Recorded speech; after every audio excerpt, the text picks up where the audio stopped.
Hey guys, we see in our community where black women tend to marry poor men and white women tend to marry rich black men.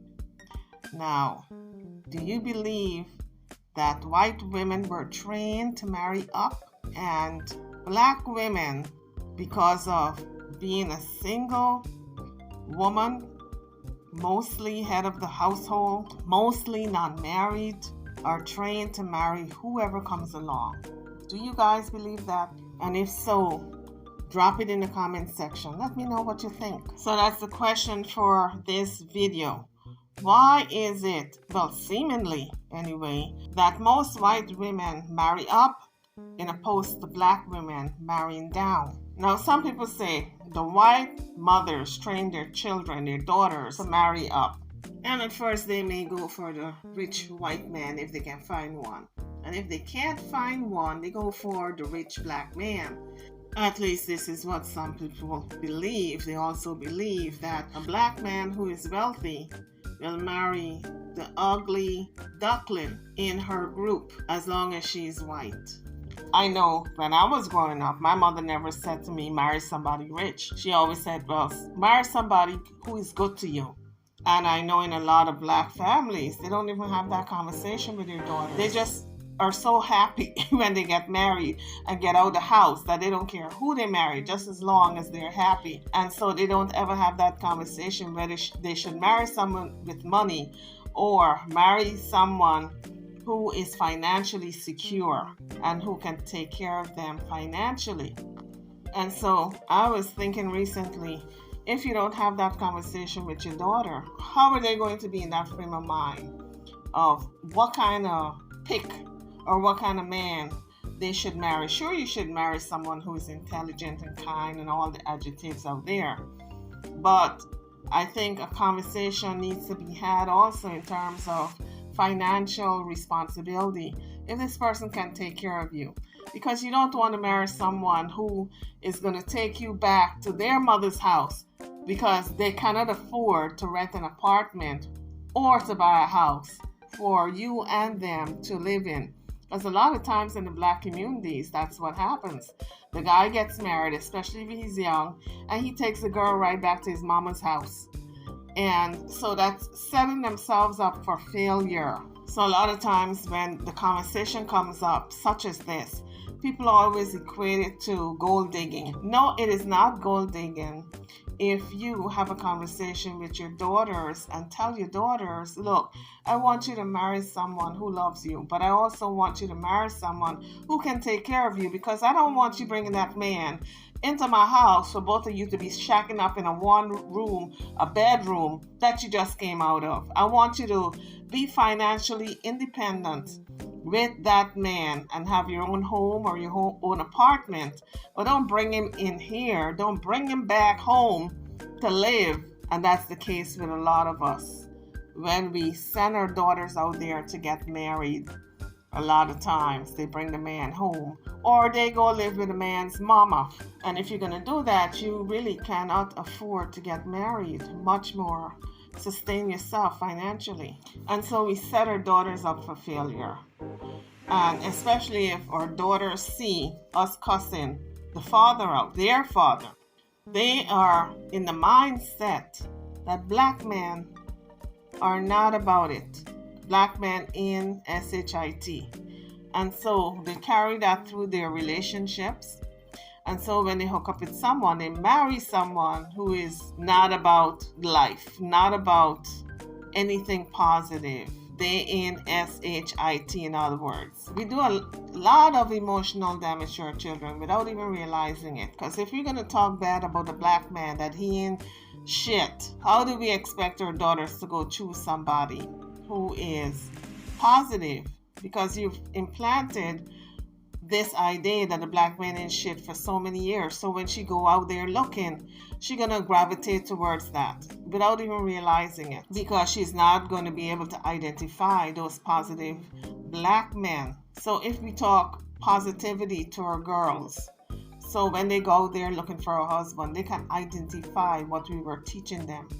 All the positive attributes of a black man, and they will be able to identify it, gravitate towards it, and settle down with someone who is positive, a positive role model for them and their future children. And then again, we see the black ballers who got money. You know, the basketballers, the footballers, the linebackers, the ones who have money in the NFL and the baseball players, etc. Most times, oftentimes, they marry the white women. Why is that? Is that a mental issue that maybe during slavery they were not supposed to touch a white woman, so now that slavery is over and they figured, okay, it's free for all, they are able to touch the forbidden fruit? Is that what it is? We see that a lot. The brothers will leave that black woman that was there when they were coming up, but when it's time to get married, they go marry a white woman. That's a conversation also. Drop your comments. Let me know what you think about that issue. And this have nothing to do with racism, like some people would believe. As soon as you bring up a conversation about black men who have money marrying a white woman, people tend to think, oh, you bring it up because you're a racist. No, that's not what it is. It is just a conversation. I mean, you love who you love, right? You can't help who you fall in love with. But my point is, with over 7 billion people on the face of the planet, you want to tell me that all these black women, and remember, there are more black people in the world, we are not the minority worldwide. There are more black people in the world than any other group. You want to tell me that none of these brothers who got money, these multi-millionaires like the Jordan and a lot of other black ballers who are millionaires, you want to tell me they can't find a black woman to marry? Kanye West. So it's like a generational curse. We see our mothers struggling with us to put food on the table without a man. And if the man is present, he is here today, gone tomorrow. Or just like a revolving door, he comes at night and he leaves in the daytime and don't come back for 2, 3, 4 days. And so we see our mothers going through that.